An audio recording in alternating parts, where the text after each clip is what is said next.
Abraham Lincoln was born in Kentucky on February 12, 1809, to Thomas and Nancy Lincoln.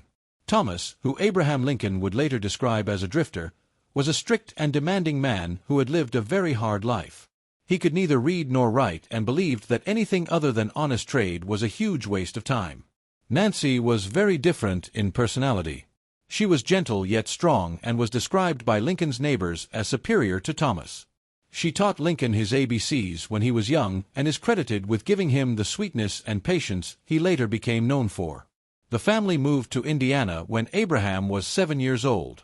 Thomas strongly insisted that Abraham perform most of the manual labor needed to clear the land. Abraham would later say that his childhood on the farm felt like being in a constant battle with trees, logs, and grubs. When a school eventually opened nearby, Nancy convinced Thomas to allow Abraham and his sister Sarah to attend. Lincoln quickly discovered that he loved reading and disliked farm work. Unfortunately, circumstances kept him out of school for most of his childhood. When Abraham was 9 years old, his mother Nancy died suddenly from milk sickness. This became the first of many tragedies in Lincoln's life, and later descriptions of Lincoln being melancholy often begin with the death of his mother. Lincoln's father quickly became overwhelmed trying to maintain the farm and care for his children. Not long after his wife died, Thomas left them for at least 6 months. During that period, Abraham and Sarah survived on almost nothing except dried berries that Nancy had stored before her death. When Thomas finally returned in December of 1819, he brought his new wife, Sally Bush, with him. When Abraham saw them, he ran toward them crying, passing right by his father to reach the woman he had never met before. Sally Bush treated Abraham as if he were her own son and began healing the emotional wound left by his mother's death. She is credited with giving Abe his well-known sense of humor and always made sure to find new books for Abraham to read after he completed his chores. Abraham would later say that his stepmother had been his best friend in the world and that no son could love a mother more than he loved her. Lincoln would always refer to Sally as Mama. By the time Lincoln turned 18, he had already reached his famous height of 6'4" and had a notably lanky build. Most of his teenage years were spent working for his father, and although he barely attended school, he was constantly reading Aesop's fables, Robinson Crusoe, The Life of Washington, newspapers, songbooks, spelling books, and the Bible. Lincoln began telling stories and sermons to anyone willing to listen. Around this time, the second major tragedy of his life happened just before his 19th birthday. Sarah, his older sister and caretaker during the 6 months they had been left alone, died during childbirth. Lincoln spoke very little about his sister throughout his life, but according to his cousin and close friend Dennis Hanks, the loss was devastating. She had been his only remaining connection to his mother, and now she was gone as well. To distract himself, Lincoln traveled to Louisiana with his best friend Allen. When they arrived, they encountered a level of slave presence they had never seen before. It was here that Lincoln witnessed his first slave auction. The evil that his parents had strongly opposed was now directly in front of him for the first time. A husband and wife, a mother and her child, were sold separately, never to see each other again. Lincoln later said, "If slavery is not wrong, nothing is wrong." After returning home, Lincoln decided it was time to go out on his own. At 22 years old, he moved to New Salem, Illinois, and started a new phase of his life. During his first year there, he found work in a general store and joined the local debate club. It was here that people first recognized Abe's remarkable public speaking ability. Not long afterward, Abraham met a woman named Anne Rutledge. They became close friends and eventually fell in love. They agreed they would marry, but only after Anne finished her studies. Soon, the people of New Salem, impressed by Abe's intelligence and humor, encouraged him to enter politics. In 1832, he ran for state office for the first time. Although he lost, 277 out of the 300 votes cast in New Salem went to Lincoln. In 1834, Abraham ran again, and this time he won, officially becoming an Illinois state congressman. He was studying to become a lawyer, and soon would complete school so they could finally marry. However, tragedy seemed to follow Lincoln everywhere.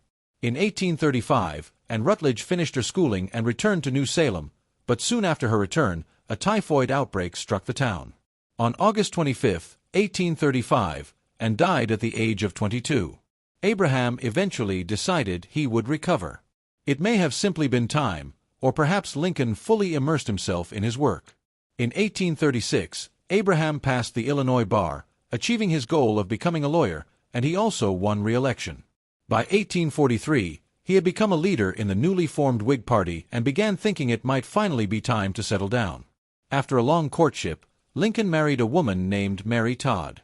Within a year, they had a baby boy, and Lincoln opened his own law practice. After the failed presidential campaign of his political idol Henry Clay and the annexation of Texas as a slave state, Lincoln realized the country was at a turning point. The balance between slave states and free states was equal, and the next few years would determine the country's direction. He began speaking publicly against slavery and spoke passionately about it on the House floor. Although he was not yet calling for the complete abolition of slavery throughout the United States, he co-wrote a bill to abolish slavery outright in Washington, D.C. Unfortunately, these radical views backfired. He lost support among voters, and his party soon split over the slavery issue. After the Whig Party won the 1848 presidential election, it became clear that Lincoln was being pushed aside. At age 40, he found himself without a political party and believed his political career was probably over. Over the next 5 years, debates over slavery became increasingly hostile. Years of compromise between the North and South had only delayed the problem. Lincoln spent most of this time focusing on his law practice and more recently mourning the loss of his second son. In 1854, a man named Stephen A. Douglas proposed a bill known as the Kansas-Nebraska Act. The act would allow those states to decide for themselves whether they wanted to be free states or slave states. The idea was that allowing the people to handle the issue locally would remove it from national politics, but the opposite happened. Instead, it led to what is now known as Bleeding Kansas. Anti-slavery and pro-slavery settlers began a state-level civil war over Kansas. Election fraud, assault, and the political killing of more than 100 men pushed tensions over slavery to an extreme level. After years away from politics, Lincoln's anger at the idea of allowing the Union to fall under the will of slave-owning states finally brought him back into public life. In one of his first speeches after returning, Lincoln calmly expressed that outrage. In 1858, Lincoln ran as a Republican for the U.S. Senate against Stephen A. Douglas, the same man who had drawn him back into politics. Over the course of 7 debates, which author Alan C. Gelzo called the debates that defined America, Stephen A. Douglas and Abraham Lincoln spoke about slavery, morality, the Constitution, and what they would do to solve the problem Lincoln believed was destroying the nation. Citizens from across the Midwest traveled by train to watch the debates, and those who could not attend in person were able to read transcripts in newspapers the next day. Both men understood they were effectively speaking to the entire nation. When the votes were counted on Election Day, Lincoln had won the popular vote by more than 24,000 ballots, but he lost in the Electoral College, giving Douglas the Senate seat. Lincoln took the loss bitterly, yet the widespread media coverage and his outstanding debate performances pushed him into the national spotlight. Soon after, rumors began spreading about his possible presidential nomination. Lincoln then started campaigning across the nation. Many people who had never seen him before were surprised by his ill-fitted suit, disheveled hair, and the bags under his eyes. Despite this, he repeatedly delivered carefully reasoned, intelligent, and witty speeches that amazed audiences. His speeches quickly spread through newspapers and pamphlets across the North, and within months he became the leading candidate for the presidency. The Civil War soon followed.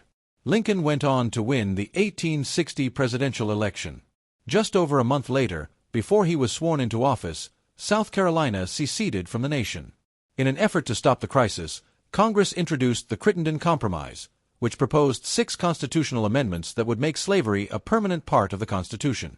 If passed, slave ownership would have become a permanent constitutional right.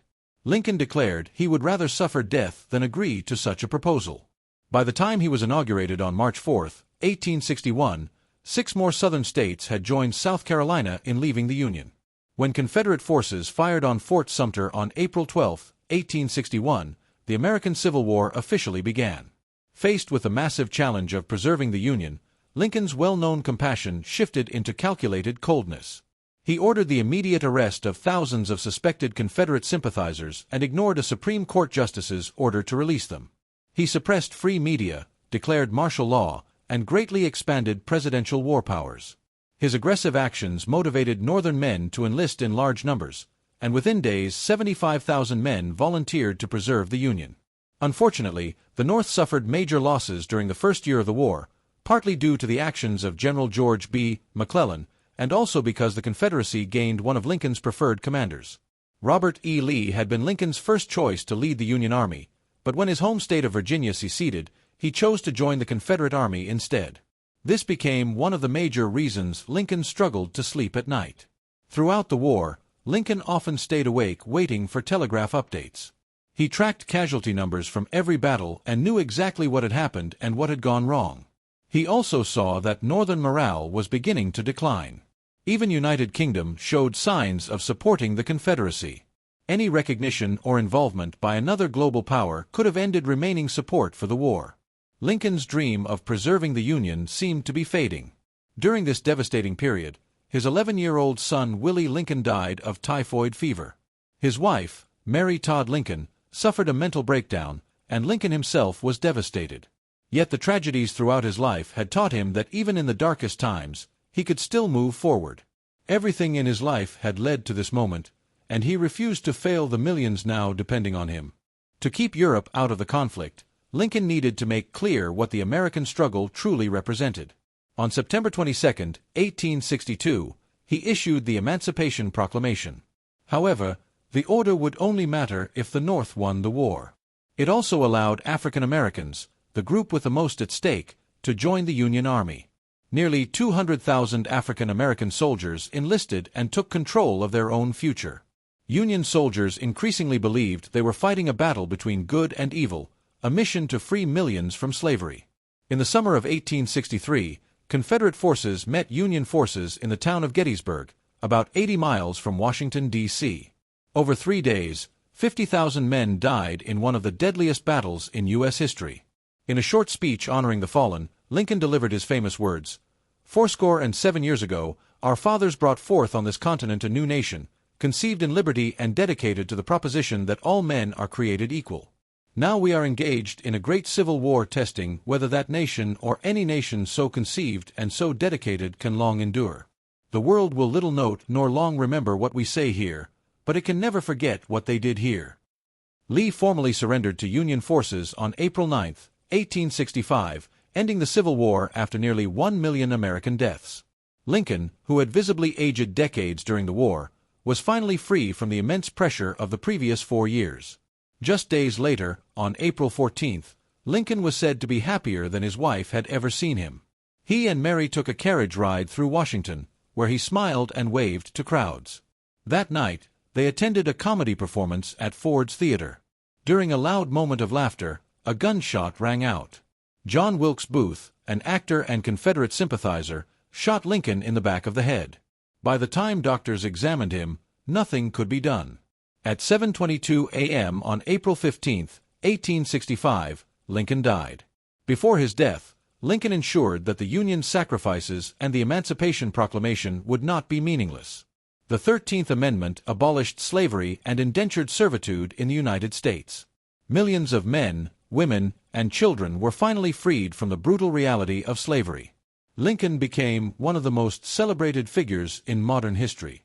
Every tragedy, failure, and struggle he experienced shaped the compassion and strength he needed to lead the nation through its darkest time. Known as the Great Emancipator, he became a moral compass for the American people and a symbol of true greatness. So what did Lincoln actually look like? He is one of the first major historical figures to be photographed, and his life remains too fascinating to ignore. This section focuses on how his contemporaries described him and explores recreations and animations designed to show a more photorealistic version of him. Lincoln was extremely difficult to fully capture in appearance. His secretary, John Nicolay, wrote about him, and poet Walt Whitman agreed. Descriptions consistently say he was tall and thin, slightly awkward, and had an intellectual face. He was also described as carrying a deep sadness, which is unsurprising given the many tragedies he endured. Despite this, he remained very kind, and his eyes were said to be softer and more emotional than the rest of his face. Lincoln was also unique in his voice and mannerisms. He had a distinct speaking style that nearly everyone who heard him commented on. Journalist Horace White described Lincoln's voice, and reports from New York Herald noted that he spoke slowly, pausing between words and phrases so his message could fully sink in. Even though his voice could sound shrill, his words continue to resonate even today.